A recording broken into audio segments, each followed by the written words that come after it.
एका शेजारी राहणाऱ्या महिलेनं बाजूला शेजाऱ्या राहणाऱ्या महिलेचं घर वाजवलं, घर ठोठावून पाहिलं तर मात्र आतमधून कोणीही दार उघडलं नाही, आतमधून काही आवाज आला नाही। मग ती महिला दार वाजवत होती पण काही आवाज येत नव्हता। मग त्या महिलेनं दार ढकलून पाहिलं आणि आतमध्ये गेली तर दार उघडच होतं आणि आतमध्ये जेव्हा ती गेली तेव्हा ती एक महिला 50 वर्षीय मृत अवस्थेत पडलेली होती। तिच्या अंगावर शॉल सुद्धा टाकलेली होती। जेव्हा या महिलेनं त्या महिलेला हलवून पाहिलं तेव्हा ती उठत नव्हती, बोलत नव्हती, ती ठार झालेली त्या महिलेला कळालं आणि मग तिनं आरडाओरड चालू केली आणि परिसरातले लोक त्या ठिकाणी जमा झाले। आता जी मृत झालेली महिला होती तिच्या घरच्यांना तिचा जो मुलगा होता त्या मुलाला सुद्धा या घटनेची माहिती देण्यात आली आणि तिचा मुलगा तात्काळ त्या ठिकाणी आला।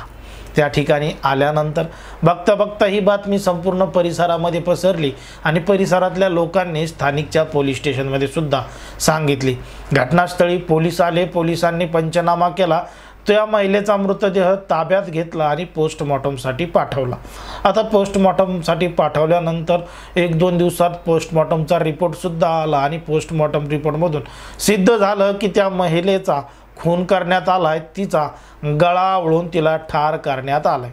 आता महिलेचा खून झाला होता एका भर कॉलनीमध्ये भर दिवसा अशा पद्धतीने एका महिलेचा खून झालेला होता, म्हणून परिसरात मोठ्या प्रमाणात दहशत पसरली होती की एका महिलेच्या घरामध्ये घुसून अशा पद्धतीने तिचा खून कोणी केलेला असावा।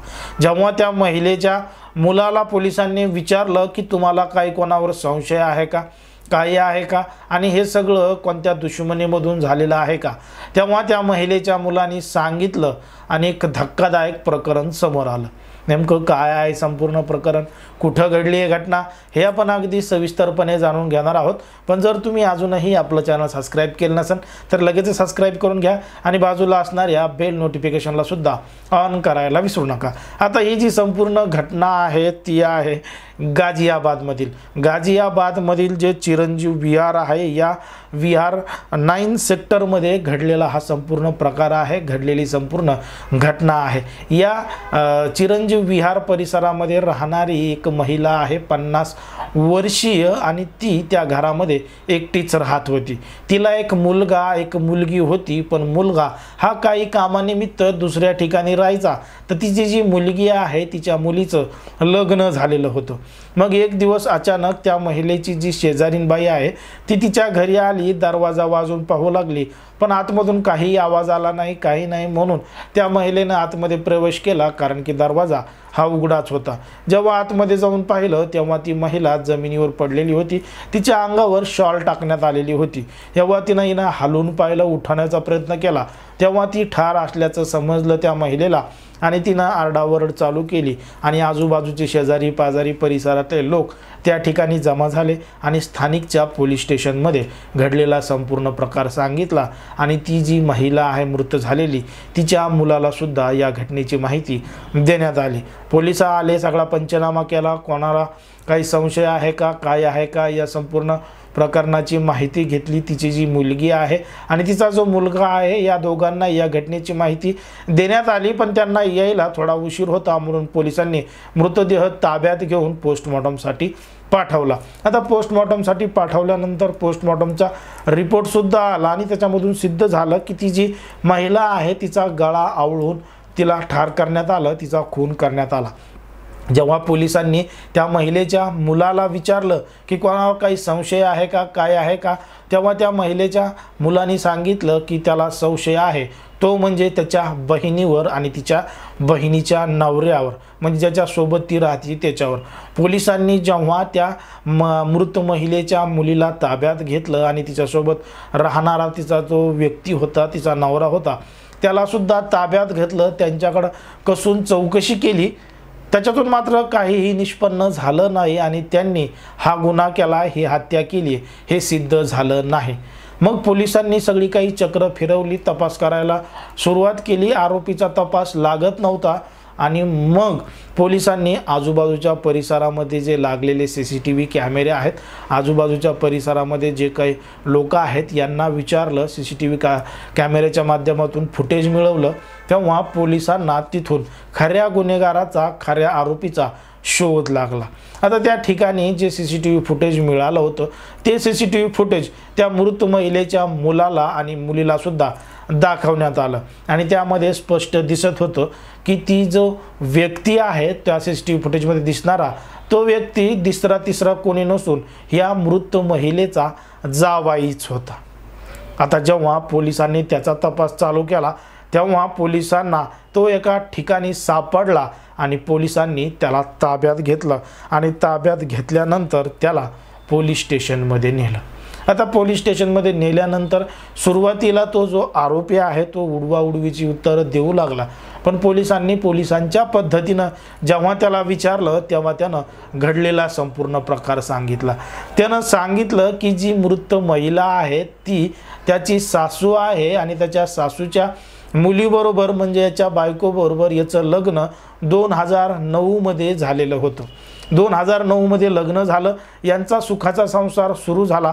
बघता बघता यांच्या संसाराला 14 वर्ष पूर्ण झाले. यांच्या 14 वर्षाच्या सुखी संसारामध्ये त्याला 2 मुलं आणि 1 मुलगी असे 3 अपत्य 14 वर्षाच्या कालावधीमध्ये झाले.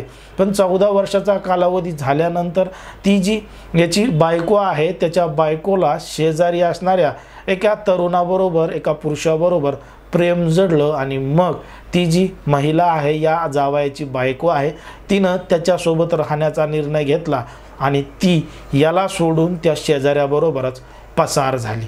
आता शेजाऱ्याबरोबर पसार झाली तर झाली, पण यानं तिला काही जे सोनं नाणं दागिने केले होते ते दागिने घेऊन सुद्धा ती गेली.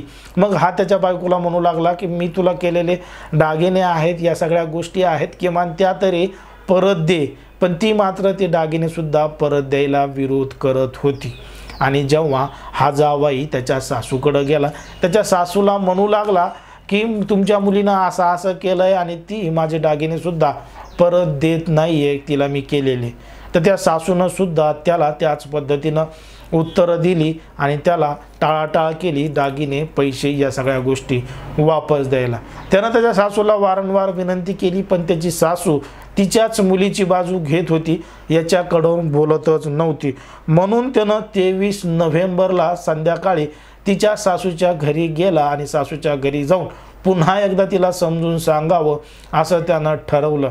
पण सासू जी होती ती काय ऐकून घेण्याच्या मनस्थितीमध्येच नव्हती. मग हा जावाई आहे आणि या जावाईबरोबर अजून एक व्यक्ती त्याचा मित्र त्यानं सोबत नेला होता आणि मग या सासूचे आणि जावाईचे जोरदार भांडणं लागले आणि या भांडणामध्येच त्या जावायानं सासूचा गळा आवळला आणि जोपर्यंत त्याचा जीव जात नाही तोपर्यंत सासूचा गळा त्यानं सोडलाच नाही, तिला त्याच ठिकाणी ठार केलं.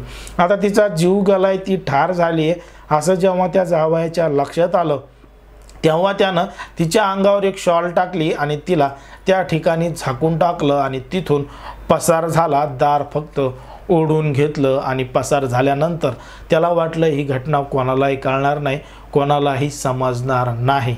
पण जेव्हा पोलिसांनी CCTV फुटेज तपासलं, आजूबाजूच्या परिसरामधल्या लोकांना विचारलं तेव्हा हा आरोपीचा खरा चेहरा समोर आला. त्याचं म्हणणं एकच होतं की त्याची जी बायको आहे त्याच्याबरोबर त्याचा 14 वर्षाचा सुखी संसार चालू होता, पण या संसारादरम्यान त्याच्या बायकोला नको त्या पुरुषाचा म्हणजे शेजाऱ्याचा नाद लागला होता. ती त्याच्याबरोबर पळून गेली होती आणि तिच्या आईनं तिला समजून सांगावं हीच त्याची मागणी होती. पण सासूनं तसं केलं नाही आणि सासूनच तिच्या मुलीला फूस लावली आहे आणि तिला पळून लावलंय असा याच्या मनामध्ये संशय होता. म्हणून त्यानं त्याच्या सासूचा काटा काढला होता अशी कबुली त्यानं पोलीस स्टेशनमध्ये दिली आणि पोलिसांनी आता त्याच्यावर कायदेशीर कारवाई केली आहे. त्याच्यावर कायदेशीर स्वरूपाचे जे काही सगळे कलम आहेत त्याच्या अंतर्गत गुन्हासुद्धा दाखल केलेला आहे. पण जर आपण पाहिलं तर समाजामध्ये, देशामध्ये, राज्यामध्ये कशा पद्धतीनं घटना घडत आहेत, लोक कशा पद्धतीनं वागू लागले आहेत, विवाहबाह्य संबंधाचं प्रमाण मोठ्या प्रमाणात घडत आहे. मग ते राज्य असो, देश असो, कुठेही असो, हे प्रमाण मोठ्या प्रमाणात वाढत चाललंय. पण एकंदरीत या जावयाने केलेल्या कृत्याबद्दल तुम्हाला काय वाटतं ते अगदी स्पष्टपणे कमेंटमध्ये सांगा. आणि अशाच पद्धतीचे नवनवीन व्हिडिओ पाहण्यासाठी आपल्या चॅनलला लगेच सबस्क्राईब करून घ्या. धन्यवाद.